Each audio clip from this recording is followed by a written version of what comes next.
Muy buenas tardes con todos los participantes.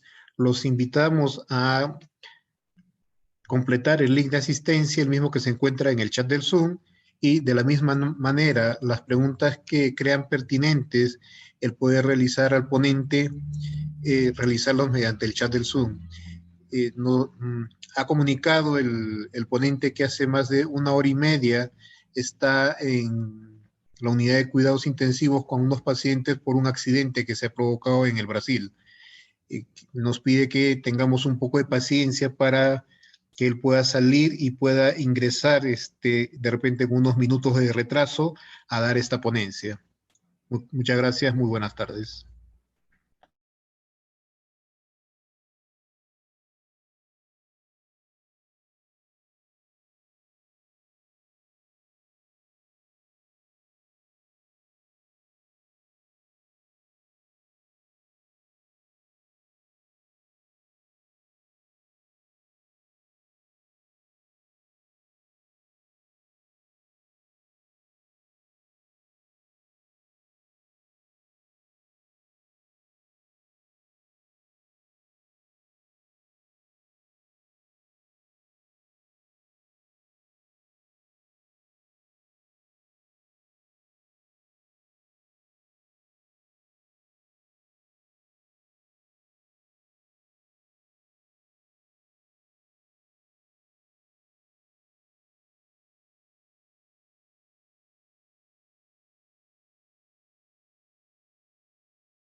Muy buenas tardes con todos los participantes. Los invitamos a completar el link de asistencia que se encuentra en el chat del Zoom. En breves momentos estará ingresando el ponente desde Tocantins, Brasil. Por favor, completen el link de asistencia.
Doctor Raúl,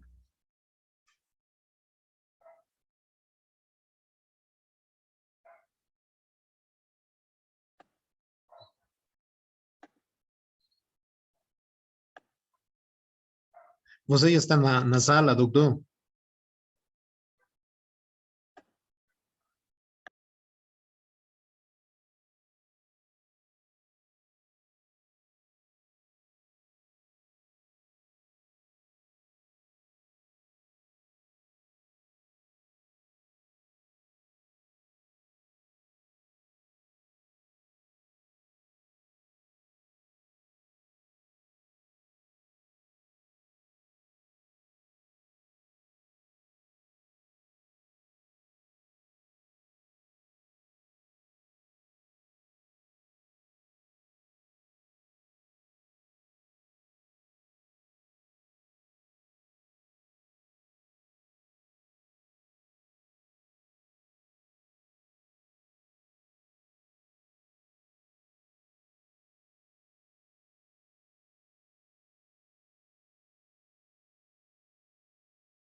Doctor Raúl, ¿Me escuchan?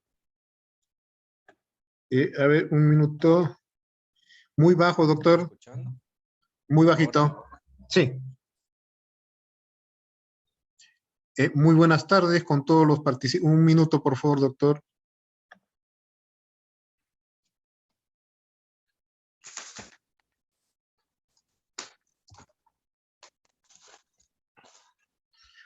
¿qué?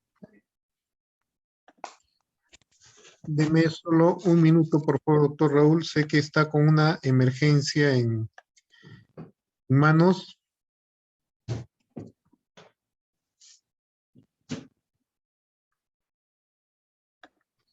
Muy buenas tardes con todos los participantes. Los saludamos desde la Red de Salud Abancay, Dirección Regional de Salud Apurímac, del Ministerio de Salud, e invitamos a participar de esta telecapacitación internacional programada para hoy martes 19, cómo identificar el cuadro de colangitis a cargo del cirujano Raúl Franklin Durán Farfán, cirujano del aparato digestivo, quien trabaja en el Hospital General de Las Palmas, Hospital Palmas Medical, en Tocantins, Brasil, invitado por la Red de Salud Abancay, Dirección Regional de Salud Apurímac del Ministerio de Salud.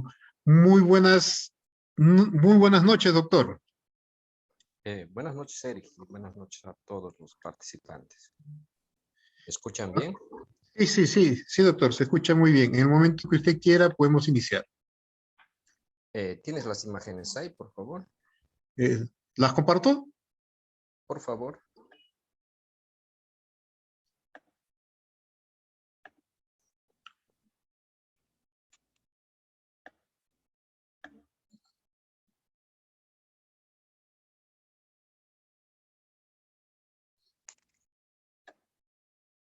¿Ya, doctor? Perfecto. Bueno, como ya comenzamos anteriores veces de algunas enfermedades del aparato digestivo, ahora vamos a tocar un tema bastante interesante. No es poco frecuente, tiene algunas frecuencias, sobre todo en la parte altoandina en el Perú, que es sobre todo muy frecuente por la presencia de cálculos en la vía biliar. Entonces, muchas veces tenemos diagnósticos o subdiagnósticos, diríamos, de esta enfermedad que es frecuente. Como digo, no es poco frecuente. Entonces, la principal causa de esta enfermedad justamente son las piedras en las vesículas que llamamos, ¿no? Las colelitiasis. Esa enfermedad se llama colangitis, ¿ya? Entonces, esa colangitis es una enfermedad.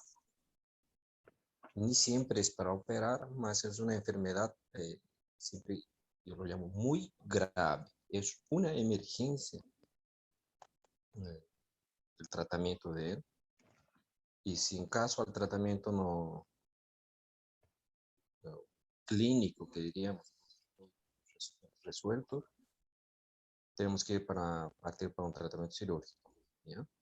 Entonces es una enfermedad grave, como les decía, y es bastante subdiagnosticada. Entonces, cuando no conocemos muy bien esta enfermedad, a veces olvidamos de esa enfermedad y el paciente fallece en pocas horas, ¿no? Por la gravedad del diagnóstico. Sí. En primer lugar, vamos a definir qué es una colangitis, ¿sí? Colangitis no es nada más que una obstrucción de la vía biliar. Entonces, si nosotros nos ubicamos en el contexto, ¿puedes pasar a la siguiente, por favor, Eric? La siguiente imagen. ¿Está bien, doctor? Esa de aquí, perfectamente. Aquí nosotros podemos ver la vesícula, no sé si la vesícula, parte de la vía biliar, tenemos el duodeno, la vía biliar la vesícula, el páncreas, duodeno. Y aquí podemos ver prácticamente la vía biliar que está aquí, el colédoco, la vesícula y la vía biliar intrahepática. Esos dos conductos se van a juntar junto con el Wilson, que es ese que está más oscuro, saliendo del páncreas, y van a desembocar en el duodeno. ¿Ya? Entonces, en ese momento nosotros nos vamos a enfocar aquí a la parte de la vía biliar, que es colédoco.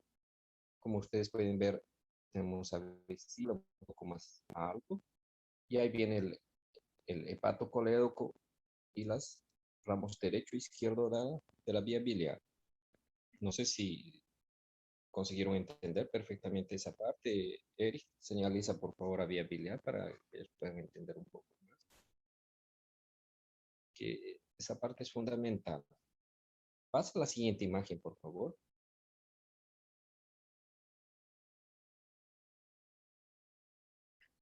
Excelente. Aquí podemos verlo de mejor manera, tal vez. Si nosotros vemos la imagen A, aquí tenemos varias variaciones de la vía biliar. Todo lo que está en verde es la vía biliar. ¿Sí?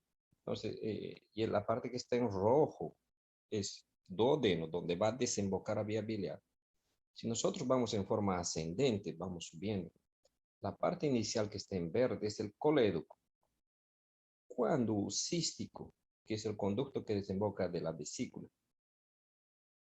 entra en el colédoco, de ahí para más arriba, que se llama hepatocolédoco, hasta la unión de los dos ramos derecho e izquierdo, que podemos ver la unión. Entonces, los dos se juntan, viendo de arriba para abajo, ¿no?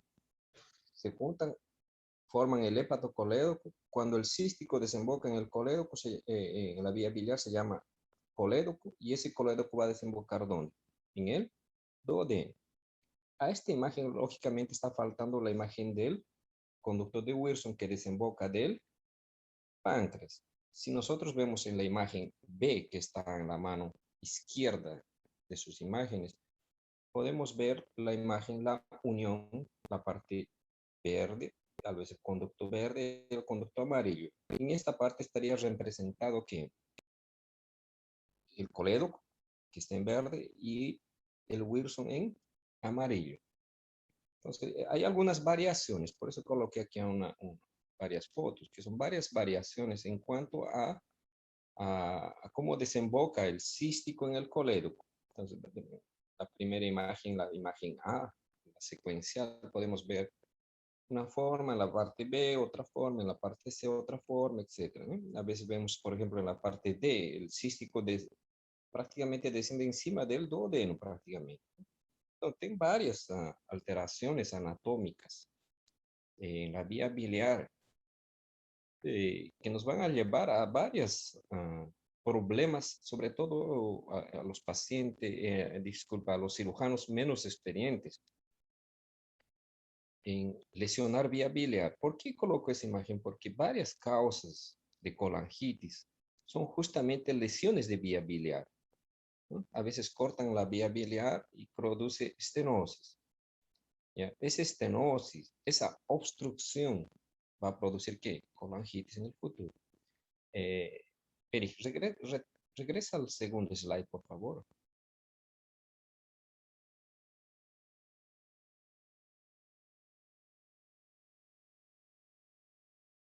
La próxima, una más. Perfecto. Entonces, vamos a hablar aquí.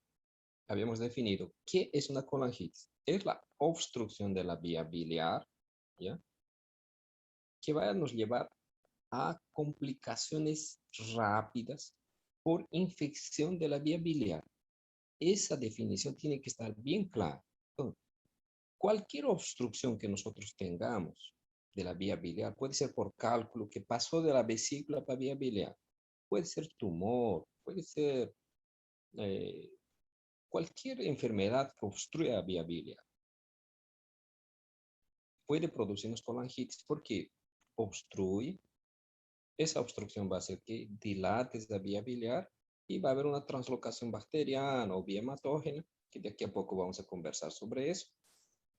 Va a llevarnos a una colangitis. la mortalidad, o eso quiero que entiendan, sobre todo porque es una emergencia que es una enfermedad, es una emergencia en la hora que nosotros diagnosticamos. Una mortalidad altísima, imagínense, puede llegar al 100% en la falla del tratamiento conservador. Entonces, cuando hablamos del tratamiento conservador, de aquí a poco vamos a conversar lógicamente de eso, es cuando nosotros tratamos inicialmente con antibióticos, hidratación, y si no reevaluamos ese paciente dentro de las 24 horas, ese paciente va a complicar. Entonces, ese paciente es potencialmente paciente que puede llegar a óbito. Entonces, eso tenemos que tener muy en cuenta. Entonces, cuando nosotros hagamos el diagnóstico de colangitis, tenemos que pensar, a ese paciente puede morir en cualquier hora. Esa tal vez sea una premisa importante que tenemos que tener en esta enfermedad. ¿Bien? Entonces, realizar un buen diagnóstico, precoz, rápido, y un tratamiento rápido es imperativo para que nosotros tengamos éxito en ese tratamiento, en ese paciente. Entonces, conocer esa enfermedad, tener un diagnóstico rápido, tener un tratamiento eficaz, son pilares fundamentales del tratamiento de la colangitis.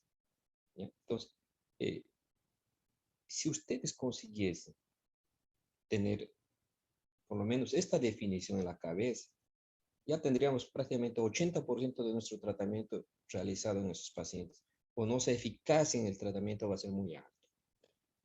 Pasa a la siguiente, por favor. Puedes pasar a la siguiente. La siguiente. Entonces, ¿cómo es la fisiopatología de la colangitis? Cuando hablamos de cualquier enfermedad, tenemos que conversar lógicamente cómo va, cómo acontece, cómo es que nuestra fisiología es alterada en ese paciente. Y lógicamente, cómo esa enfermedad va a nos, cómo esa fisiopatología de esa enfermedad dentro de nuestro. Cómo esa fisiología va a ser alterada por una patología, lógicamente, ¿no? Entonces, como habíamos dicho, ¿qué es la colangitis? Una obstrucción. Entonces, lo primero que va a acontecer, lo primero que va a pasar, es la obstrucción de la vía biliar, esa vía biliar que les mostré. Entonces, la obstrucción de esa vía biliar puede ser 80% de los casos, son cálculos. ¿Ya? Un 10-15% es estenosis. Aquí vienen los problemas. ¿Eh?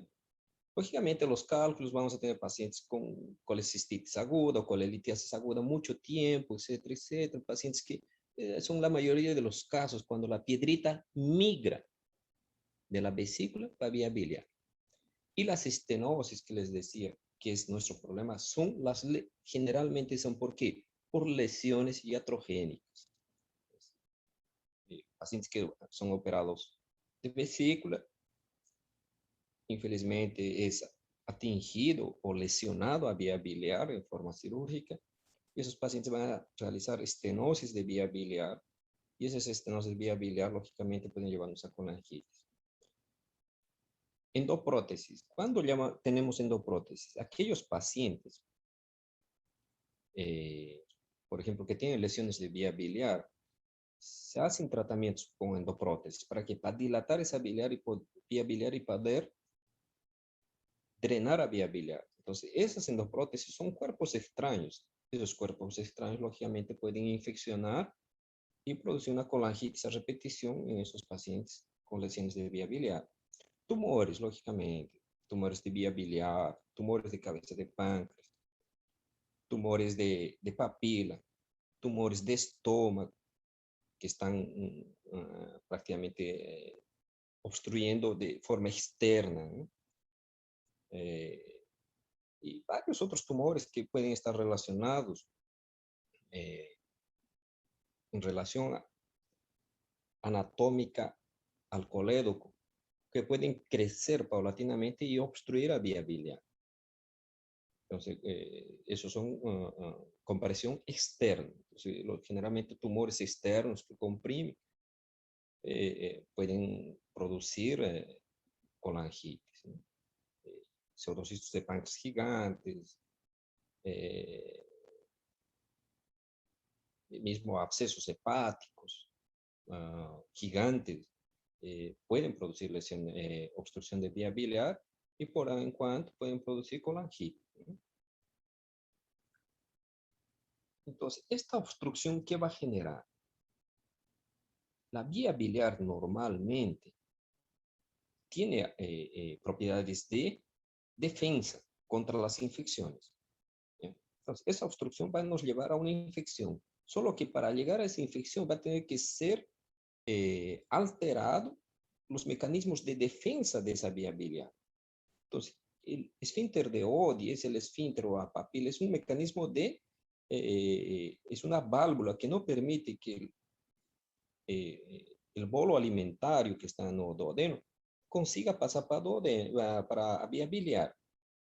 Entonces, él es un mecanismo de defensa contra las infecciones. Mismo la bilis tiene propiedades bacteriostáticas, entonces si entra una bacteria, la bilis va a producir, con esa propiedad bacteriostática, va a estatizar prácticamente esa bacteria. Y el mismo flujo biliar, porque la bilis se va produciendo en forma constante. Entonces, normalmente esa bilis es producida en el hígado, del hígado pasa a vía biliar, es concentrado y en forma frecuente está siendo eliminado hacia el intestino. Y cuando nosotros nos alimentamos, esa bilis va a salir en mayor cantidad. Entonces, ese flujo de bilis prácticamente va lavando a vía biliar. Entonces, no permite que tengamos infecciones en la vía biliar. Cuando estos mecanismos son alterados por una obstrucción, entonces nosotros vamos a tener una infección de la vía biliar. Esa infección de la vía biliar se llama ¿qué? Colangitis. Esa colangitis puede llevarnos a infecciones generalizadas muy rápido, muy rápido. Entonces, esa infección generalizada va a se dar ¿por qué? Por un aumento de la presión dentro de la vía biliar. Esas bacterias, mismo las bacterias y las endotoxinas que se encuentran en la vía biliar por la infección de esa vía biliar, van a ser llevadas a la circulación sistémica muy rápido, porque sabemos que el hígado él es muy vascularizado. Entonces, nosotros tenemos el sistema portal, que es muy grande. Tenemos al sistema suprahepático que lleva la sangre prácticamente directamente por las venas cava inferior, que el flujo es alto. ¿Ya? Entonces, esas bacterias, esas endotoxinas, en cuestión de horas, producen sepsis y falla multiorgánica. Entonces, esas infecciones son muy graves. Por eso es que tenemos que tener en cuenta y saber diagnosticar a esos pacientes para poder tratar en forma precoz. Entonces, lógicamente, los gérmenes que van a invadir la vía biliar son gérmenes que se van a encontrar en el intestino. ¿No? ¿Quiénes se encuentran en el intestino?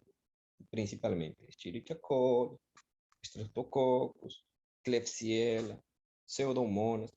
Estas pseudomonas generalmente son pacientes aquellos que han tenido manipulación cirúrgica, entonces, que han sido operados y que externamente están siendo entrados. Puede entrar Streptococcus o Staphylococcus también dentro de eso, pues más eso son contaminación de la piel para adentro, entonces, que han sido llevados durante la cirugía. ¿No?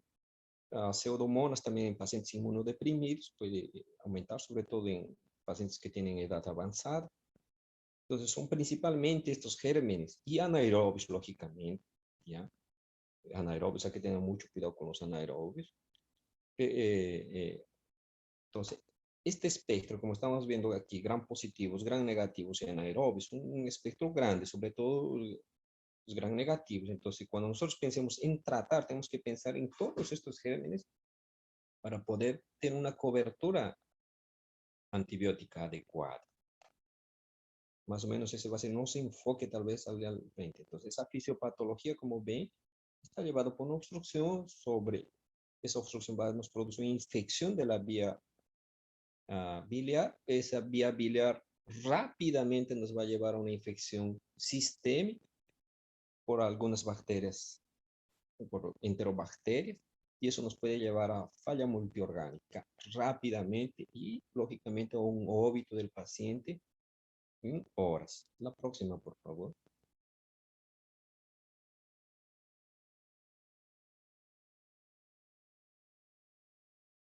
Clínica. Entonces, para nosotros hacer un diagnóstico adecuado, nosotros tenemos que dominar un poco a clínica, ¿no? Y la clínica, como ustedes van a ver, es interesante porque si hay colegas que están participando de la reunión, son, son preguntas hasta de examen de residencia, examen de internado, porque son cosas muy ricas en semiología. Pues la semiología, la clínica, nuestra semiología tiene que ser bien fina, bien apurada. Entonces, eso nos va a ayudar en forma importante a poder nosotros hacer un diagnóstico adecuado en nuestros pacientes. Si nosotros no tenemos una clínica adecuada, probablemente podemos confundirnos en el diagnóstico adecuado de ese paciente y estar tratando un paciente con colon o un paciente pensando que es una hepatitis, por ejemplo, y estamos frente a una colangitis que es mucho más grave. Lógicamente, tiene hepatitis virales, etcétera, que son fulminantes, lógicamente, que son en raras ocasiones, ¿no? Eh, y, y confundir con una colangitis. Entonces, más o menos en ese slide, nosotros vamos a tener eh, fundamentada la clínica, bien fácil, bien tranquilo, para que todos podamos hacer un diagnóstico adecuado. Entonces, cuando hablamos de clínica, hablamos de síntomas y síntomas, lógicamente. Entonces, aquí está la tríada de Charcot, la famosa tríada de Charcot, que ha sido tema de mucha discusión, ha sido tema de pruebas, como se había mencionado anteriormente, que realmente va a nos ayudar en el diagnóstico, sí nos va a ayudar, solo que tenemos que tener algunas cosas en cuenta, ¿no? Entonces, si yo hablo de esta tríada de Charcot, estoy hablando de fiebre, de dolor en hipocondrio derecho, o puede ser en cuadrante superior derecho, de ictericia. Solo que si nosotros pensamos, entonces todos los pacientes que tienen colangitis tienen que tener los tres. No, infelizmente no. Menos del 50% de los pacientes, o cerca del 50% de los pacientes, van a tener la tríada de Charcot.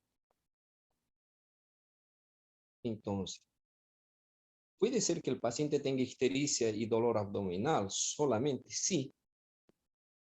O puede ser que el paciente tenga fiebre y dolor hipocondrio derecho solamente, sí.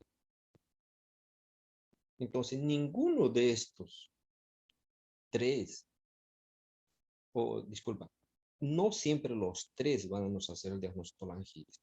Mucho cuidado en eso. Lógicamente, si tenemos los tres, va a nos ayudar mucho, ¿ya? Si nosotros vemos la frecuencia de cada uno de ellos en un estado de colangitis, podemos ver que la fiebre se presenta en 90% de los pacientes que tienen colangitis. Solo que fiebre sola es un signo muy inespecífico para muchas enfermedades. Ahora, si yo lo asocio a dolor en hipocondrio derecho, ya tengo 70% de los pacientes van a tener dolor en hipocondrio derecho. Entonces, ya puedo pensar con los dos. Ya puedo pensar en una colangitis. Solo que si yo tengo dolor en hipocondrio derecho y tengo fiebre, puedo pensar también en colecistitis aguda, que es el mismo lugar, o un absceso hepático. Sí, puedo pensar en eso. Mas si yo asocio más ictericia, que se puede presentar en 60% de los casos, como pueden ver, es muy variable. Entonces, si yo veo que solamente 60% de los casos van a tener ictericia, entonces, porque muchas veces la ictericia es que nos orienta más para pensar en una colangitis, un proceso obstructivo, mas ni todos sus procesos obstructivos de vía biliar y con colangitis van a nos dar ictericia. Entonces, hay que tener mucho cuidado en la evaluación de esos pacientes, porque podemos estar ante un cuadro inicial, más un cuadro inicial grave, sin ictericia. Sí, en 60% de los casos, no, mejor, en 40% de los casos no van a presentar ictericia esos pacientes, más estamos frente a un cuadro de colangitis. Entonces, mucho cuidado con esa evaluación. Y en casos más graves, lógicamente, estamos pensando en una colangitis con fiebre, dolor, ictericia. Si nosotros asociamos hipotensión y estado mental alterado, pacientes subnubilados, somnolentos, ya no vamos a llamar de triada de Charcot, sino de pentada de Raynaud. Cuando un paciente tiene una pentada de Raynaud, nosotros estamos ante un paciente grave, tal vez gravísimo, donde nos tenemos ese paciente es emergencia. Si yo diría, paciente con tríada de Charcot, yo diría que es una urgencia. Y si tiene una pentada de Raynaud, yo diría que es una emergencia. Entonces, ¿cómo hago mi diagnóstico? Clínicamente yo tengo un paciente con fiebre, tengo un paciente con dolor en hipocondrio derecho y tengo ictericia. Ah, doctor, yo puedo tener ese paciente en varias otras enfermedades. Sí, exactamente.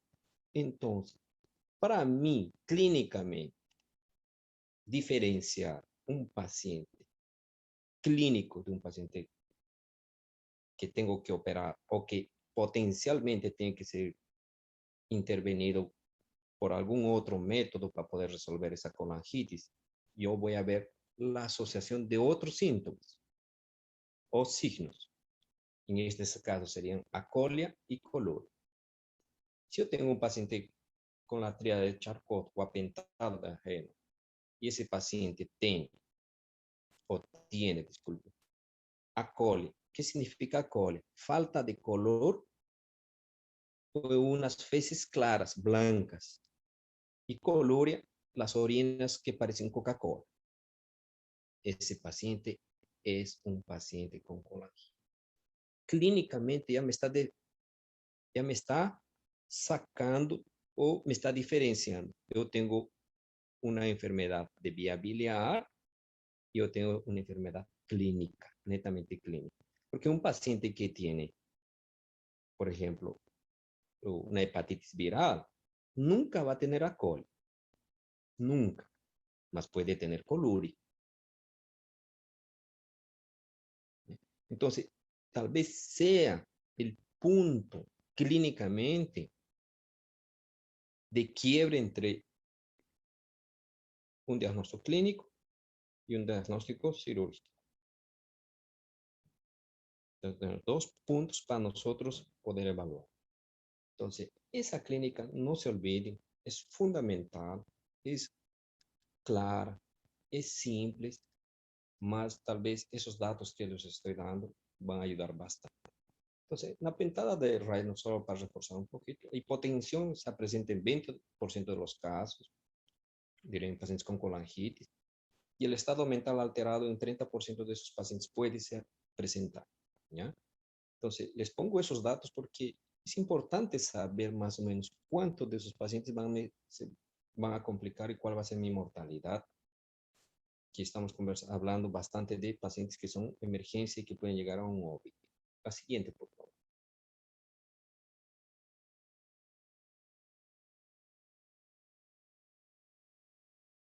Si tuvieran alguna duda, no, por favor, pueden intervenir en cualquier momento, ¿ya? Para poder aclarar. Entonces, ¿cómo yo hago el diagnóstico de una colangitis? Ya habíamos visto, la clínica es un factor importante, va a nos ayudar. Lógicamente, aquí ya viene la parte laboratorial para poder reforzar y ya tener una idea más clara. Entonces, yo voy a pedir lógicamente, un hemograma, lo más simple, lo que yo tengo en el día a día, en cualquier centro de salud vamos a tener un hemograma, una proteína C reactiva, un coagulograma, urea, creatinina y amilasa.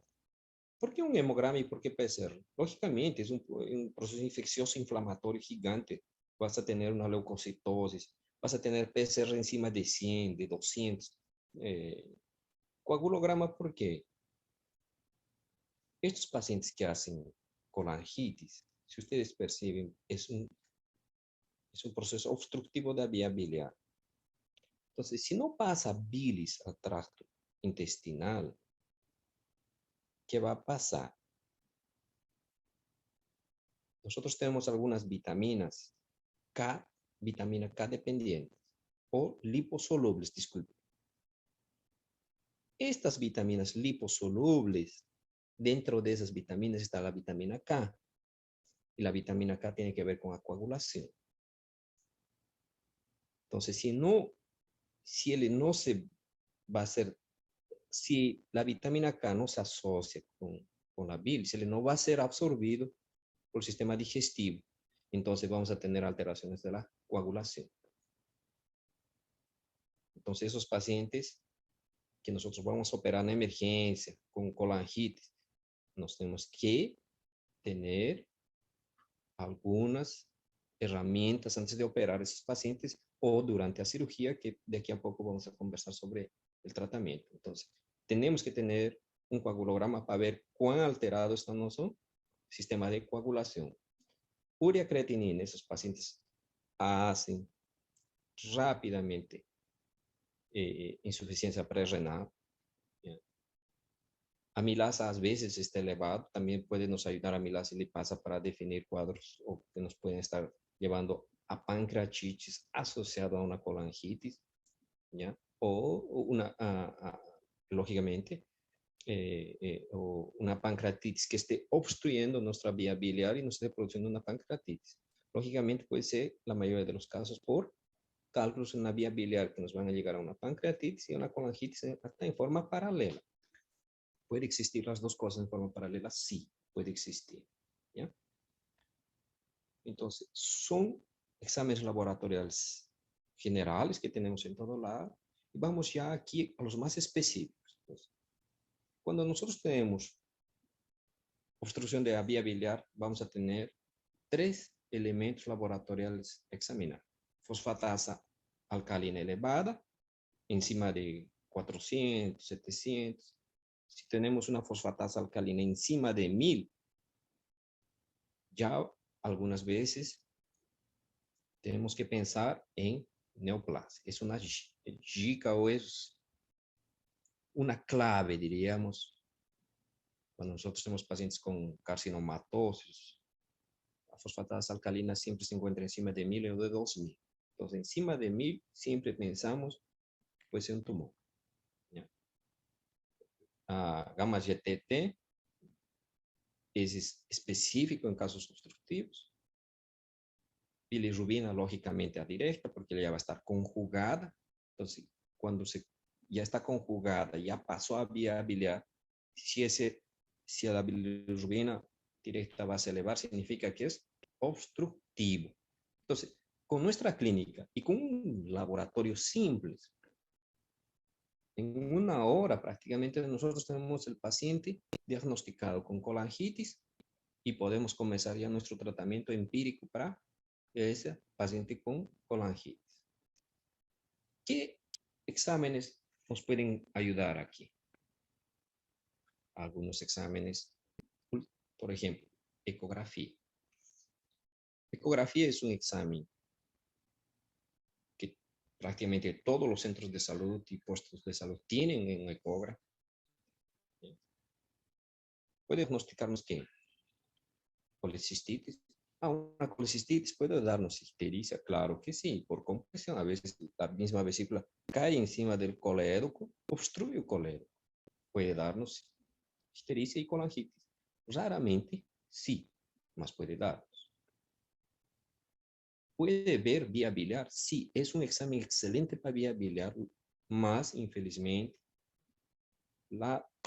en manos más expertas tenemos un 90% de diagnóstico acertado y infelizmente en manos de personas o colegas que no son muy habituados a ver vía biliar en un 30%. Entonces es bien complicado hablar de ecografía y vía biliar. Mas sí nos puede ayudar en manos expertas, puede ser perfectamente una ayuda. Entonces ahí tendríamos que ver la posibilidad de tomografía. La tomografía es interesante porque va a nos dar la causa de la obstrucción. Si es obstrucción de vía biliar intraluminal, nos va a ver un cálculo, puede vernos si es un tumor y otros diagnósticos diferenciales. Es un tumor de qué? De páncreas, es un tumor de cabeza de páncreas, lógicamente, tumor de estómago que está invadiendo vía biliar, un tumor de hígado que está comprimiendo, o otro tipo de tumores abdominales que están comprimiendo a parte de vía biliar. Entonces, la tomografía va a nos ayudar bastante en ese sentido. Sobre todo, yo diría, en diagnósticos diferenciales y a causa de obstrucción. La siguiente, por favor.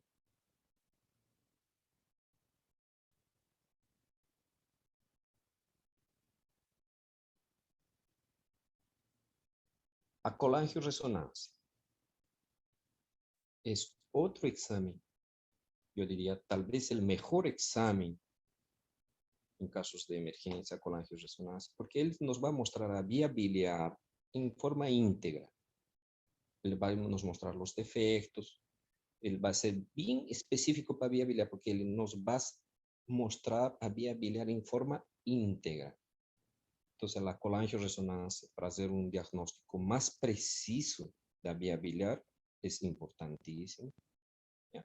CPRE, que es la colangiopancreatografía retrógrada endoscópica, es poco usada en diagnóstico, mas él es muy utilizado en el tratamiento. ¿Ya? En caso de colangitis grave, puede nos ayudar bastante, lógicamente, ya con un diagnóstico, con una colangiografía previa. Entonces, nunca se realiza diagnóstico por CPRE. Se hace diagnóstico. Después de un diagnóstico, hacemos CPRE, que nos va a dar un diagnóstico, lógicamente, más apurado y un tratamiento a la vez. Entonces, generalmente, nosotros usamos CPRE más para tratamiento que para diagnóstico. Otro examen que podemos usar y es muy utilizado es la colangiografía percutánea transepática. Entonces, tenemos prácticamente esos 5 elementos diagnósticos de ayuda diagnóstica que pueden nos ayudar tanto en el tratamiento como en el diagnóstico. ¿Ya? Entonces, tener en cuenta, ultrasonido, si estamos en un puesto de salud, fácilmente un ultrasonido puede ayudarnos, una ecografía directa. Estamos en un hospital un poco más complejo, una tomografía ayuda bastante. Si no tuviésemos resonancia, la tomografía va a ser importante. Si tuviésemos resonancia y colangioresonancia, mejora más aún nuestro tratamiento. CPRE sabemos que es un procedimiento endoscópico que no en todo lado se realiza. No todos los endoscopistas están habilitados para realizar eso. Entonces, tanto para tratamiento como diagnóstico, yo no sé aún si en la red bancaria existe algún endoscopista realizando CPRE. No tengo idea si hay alguien. ¿Ya? En mi época, lógicamente muchos años atrás, no había aún. La colangiografía percutánea transepática guiado por tomografía o por ultrasonido es importantísimo, es fundamental. lógicamente en manos de radiologistas intervencionistas, que parece que aún no tenemos también en la región, que eso ayuda en algunos casos más específicos. ¿Cuál es la rutina o cuál es el protocolo a realizar, digamos? Eso va a depender, siempre manifesté eso, siempre va a depender del lugar donde nos encontremos. Si yo me encuentro en un puesto de salud, para mí va a ser fundamental que diagnóstico clínico laboratorial, si tuviese una ecografía y hago una ecografía, si consigo ver piedra en la vesícula, voy a pensar.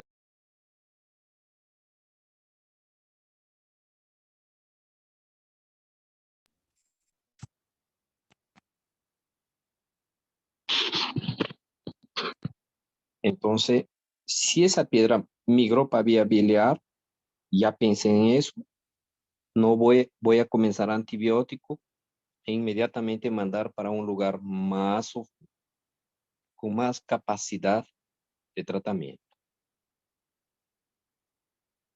Perfecto. Si estuviese en un centro de salud y tuviese ya una tomografía, tal vez hago la tomografía, ya tengo un diagnóstico más fino y hago lo mismo. Comienzo antibiótico y en camino. ¿Ya?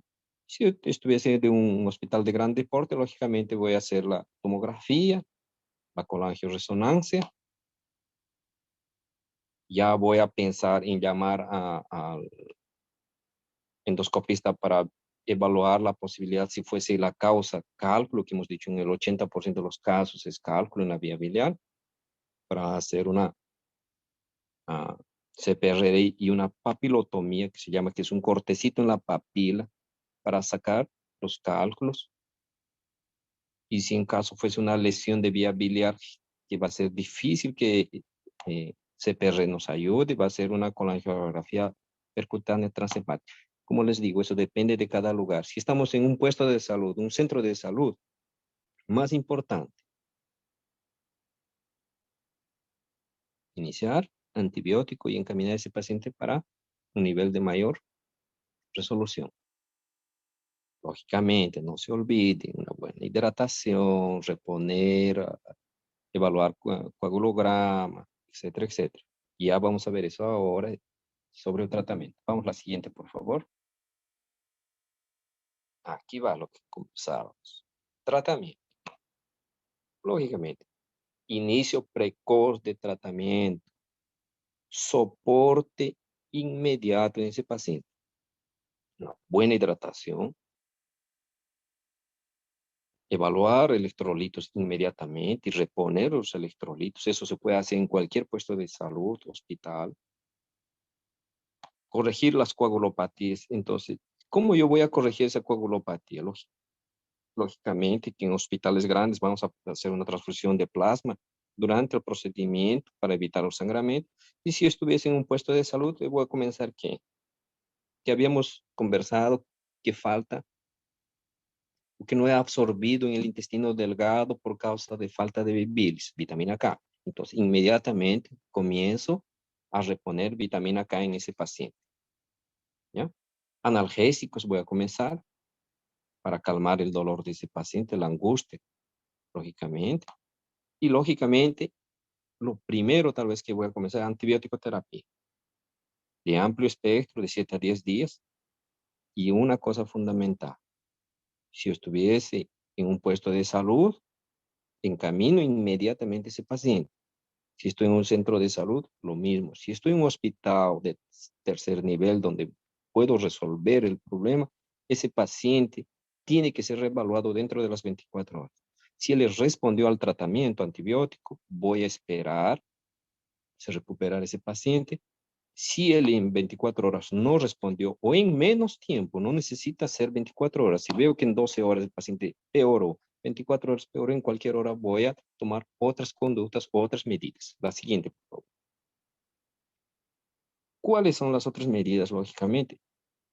Si no pudiera hacer ya en ese procedimiento, comencé antibiótico, estoy en un hospital grande, ya empiezo a hacer que, dependiendo del diagnóstico, tengo cálculo, la vía biliar, CPR, inmediatamente. Ya tengo la colangiografía, tengo la tomografía, hago CPRE, mejor el paciente. No consigo hacer CPRE, no tengo quien haga CPRE. Va para cirugía, ese paciente de emergencia. Entonces, ese paciente voy a tener que hidratar bien, antibiótico, ver alteraciones de coagulación, corrijo las alteraciones de coagulación y ya entro para cirugía inmediatamente. Entonces, puedo hacer el drenaje percutáneo también, que es una posibilidad, y puedo hacer el drenaje quirúrgico, que ya les había dicho. Si no tengo radiologista intervencionista, no tengo endoscopista, ¿qué voy a hacer? Voy para cirugía inmediatamente.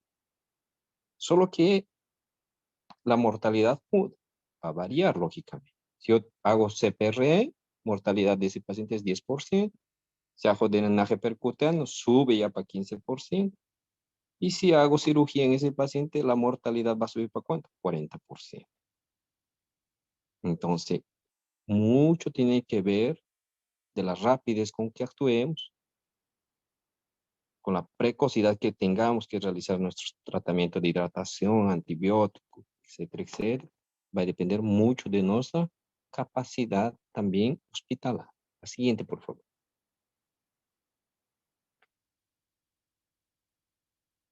Si ustedes ven esa imagen, es bien parecida a la imagen, a las imágenes que comenzamos a un inicio, donde tenemos esa flechita apuntando exactamente, vemos una sombra negra. Ese es un cálculo impactado en la vía biliar a nivel de la papila. El resto de la imagen en blanco que nosotros estamos viendo, podemos observar que va subiendo, esa es la vía biliar. Y si vemos donde está la flechita de doctor Erich, hacia la izquierda, vemos que se corta.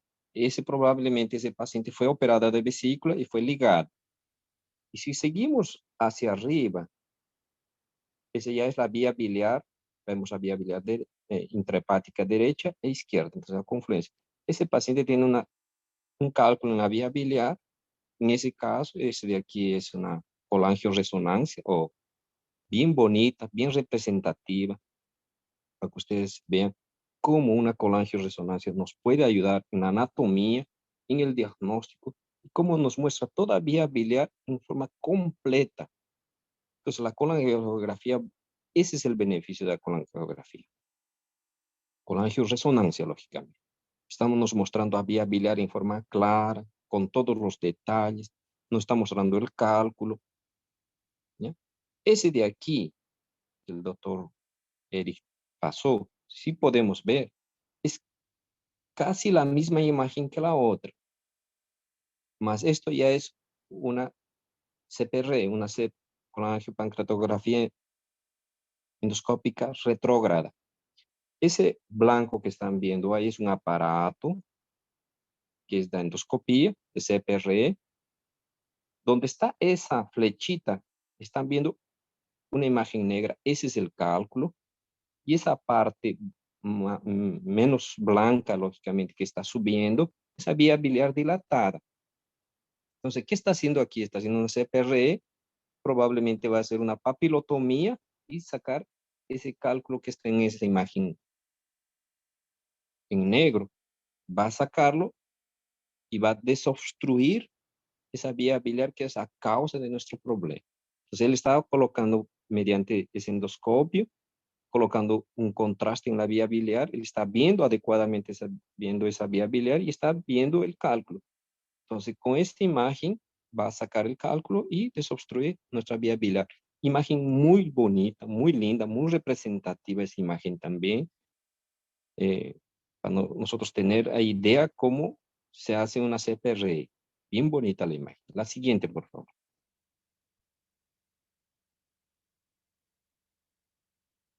En esta imagen es una imagen, ustedes pueden ver, el cálculo está en la vía biliar y esta es una imagen cirúrgica dentro de la cirugía. La vía biliar dilatada, miren dónde está el cálculo, está fácil de definir, la vía biliar saliendo para duodeno. Ya colocamos 2 puntos aquí esa sondita que está entrando es una sonda de Dormia. Él entra y capta el cálculo y sacamos vía cirugía. Cuando no tenemos CPRE que puede resolvernos eso, o el CPRE fracasa, porque cálculos muy grandes, más de 2 centímetros, muchos no salen. A veces son 2 centímetros, 3 centímetros, o son múltiples, o son intrahepáticos. Entonces, ese paciente tiene que ir para cirugía. Entonces, en ese caso, por ejemplo, estamos viendo un tratamiento cirúrgico, cómo se realiza, se abre el colédoco, se saca el cálculo, resuelto. Generalmente, en colangitis, no hacemos cirugías prolongadas. Colocamos una sonda en T, abrimos vía biliar, aspiramos pus que está ahí, hacemos un lavado rápido, dejamos el dreno, mandamos a ese paciente para UTI si estuviese grave. En 10 días, 15 días que el paciente recuperó, está bien mejor, hemodinámicamente estable, sin alteraciones de coagulación, sin insuficiencia renal, entramos y hacemos el procedimiento definitivo. O si tuviésemos CPRE, vamos para CPRE combinada, ¿ya? Entonces pueden hacer las dos cirugías, sí, porque la primera cirugía va a ser para salvar la vida del paciente, no para corregir la enfermedad, ¿no?, de obstrucción, lógicamente. Vamos a entrar solo para salvar la vida de ese paciente. La siguiente, por favor. Ese de aquí es la papilotomía, solo que aquí está haciendo una papilotomía por cirugía abierta. Cortó duodeno, encuentra la papila, se coloca unos puntos cardinales en la papila y se hace el corte. Y de esa manera también se saca el cálculo, ya se define y se resuelve la obstrucción de vía biliar. Eso raramente es realizado, sí, más en casos que el CPR no consigue sacar ese cálculo impactado, ya realizamos varias veces, o en casos que mismo durante la cirugía no conseguimos sacar por colédoco, empezamos a sacar por vía duodenal. Rara vez se realiza eso, sí es rara vez, cada vez más, porque los endoscopistas están más expertos en realizar este procedimiento, ¿ya? Más es una opción que nosotros tenemos para sacar y desobstruir vía biliar. La siguiente, por favor. Esa es una imagen bien interesante, porque si vemos esta imagen, en la parte derecha de la imagen, donde está la columna, podemos ver una sonda entrando hacia la vía biliar. No sé si consiguen ver. Esa misma que el doctor Eric está nos mostrando. Esa es una sonda. Esa es una colangiografía percutánea transhepática. Entonces, entra con una punción en el hígado, ¿ya? Aquí están viendo, llegó en la vía biliar intrahepático, pasó contraste, podemos ver el lado derecho e izquierdo, ramos, mas no vemos ni hepatocolédoco ni colédoco. ¿Dónde está la flecha? Está señalizando esa flecha. No se consigue ver más esa imagen. ¿Por qué?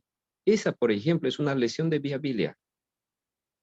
Es lo que tanto tememos los cirujanos. Es una lesión de vía biliar. Y si pueden ver abajo está la sonda de CPRE.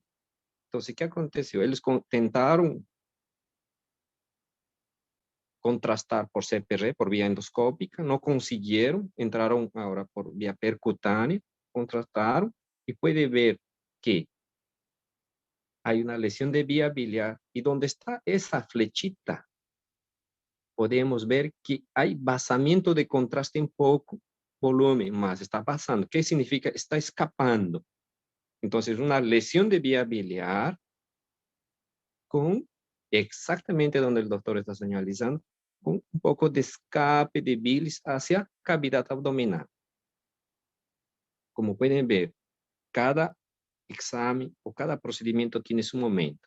Entonces, este paciente tiene una colangitis por una lesión de vía biliar agregado a una fuga de bilis en cavidad abdominal que nos está resolviendo a colangiografía percutánea transhepática está nos ayudando a resolver ese paciente, está desobstruyendo hasta que mejore las condiciones de ese paciente y podamos entrar a hacer un tratamiento cirúrgico definitivo en ese paciente. Es una situación gravísima el caso de ese paciente. Siguiente, por favor, si tuviéramos. Entonces, solo agradecer a todos. Si tuvieran alguna pregunta, en forma breve, pudiera ayudar en alguna situación, me avisan, por favor.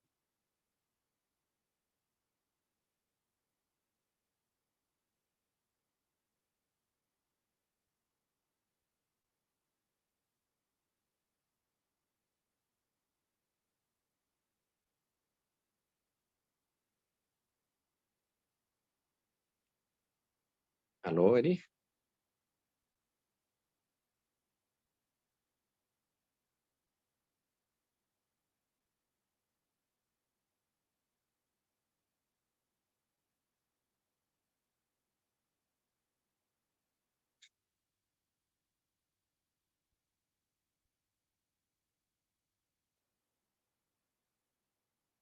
¿Aló?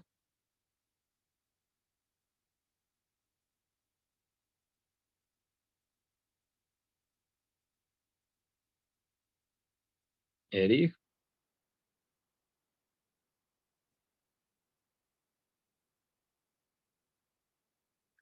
Bueno, la complicación más grave de la colangitis es óbito. Esos pacientes, como les estaba manifestando, la contaminación bacteriana hematógena es rápida y muy violenta. ¿Ya? ¿Están escuchando?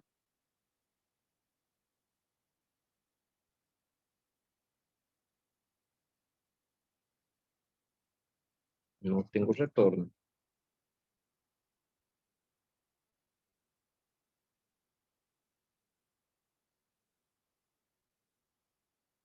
Ah, perfecto, perfecto, entonces. ¿Me están escuchando? Perfecto. Entonces, la complicación más grave justamente es una sepsis, shock séptico, falla multiorgánica, rápida y muerte. Los pacientes mueren rápidamente, hacen una sepsis muy rápida, ¿no? Hacen falla hepática, lógicamente, rápidamente también por la infección y óbito. Yo tuve pacientes que llegaron al hospital en 3, 4 horas que llegó al hospital, diagnosticamos, intentamos operar y fallecieron. Muchos de ellos fallecen en un postoperatorio inmediato. Nosotros no contamos con, por ejemplo, CPR. El hospital que yo trabajo no trabaja de emergencia, solo en casos marcados o programados, diríamos, y que no nos resuelven la parte de emergencia.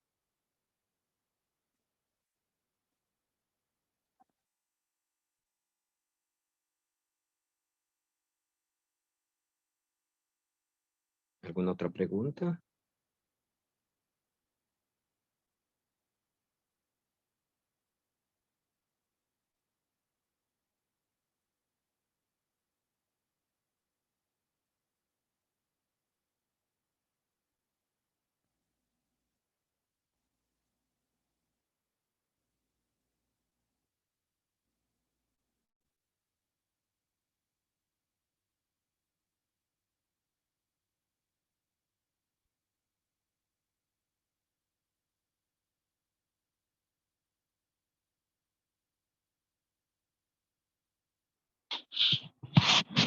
Oh,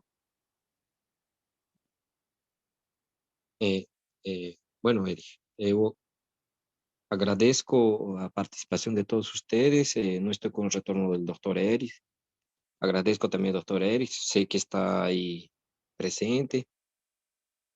Infelizmente, en este momento estoy con una emergencia muy grave y tengo que retirarme a resolver.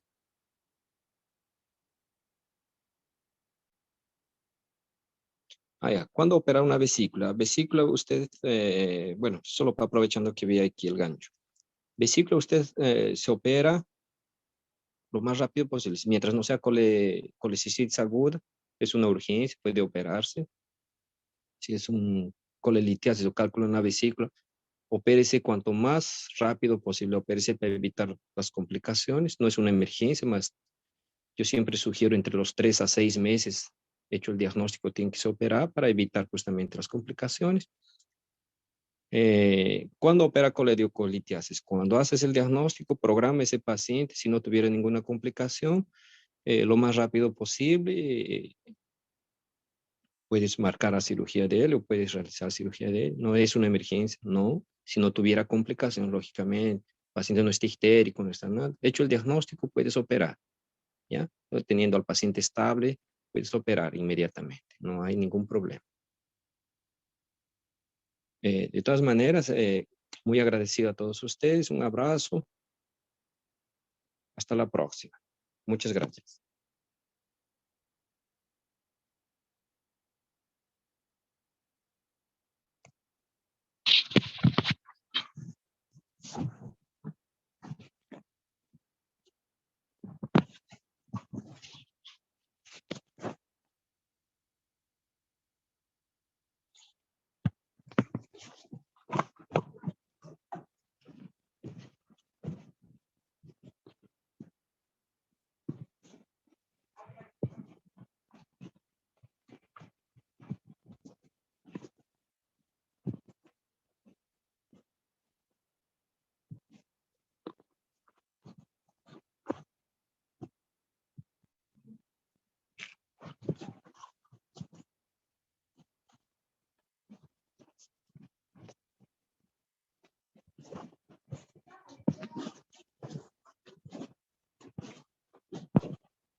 Tá. Vai ter que esperar daqui a pouco. Não, não tem problema não. Tá? Ele está estável. Estou indo lá no Santa Teresa, tem uma emergência lá. Beleza? Daqui a pouco.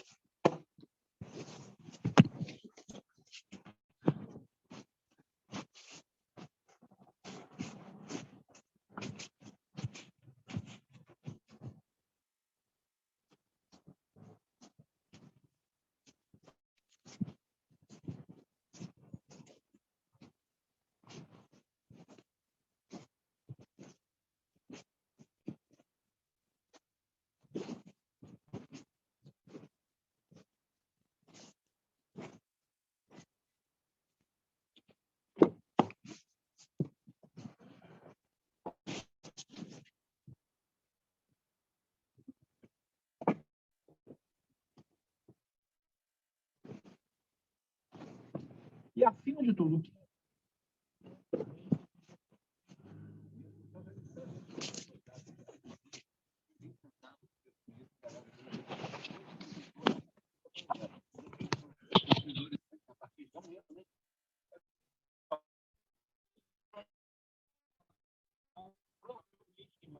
mais longe,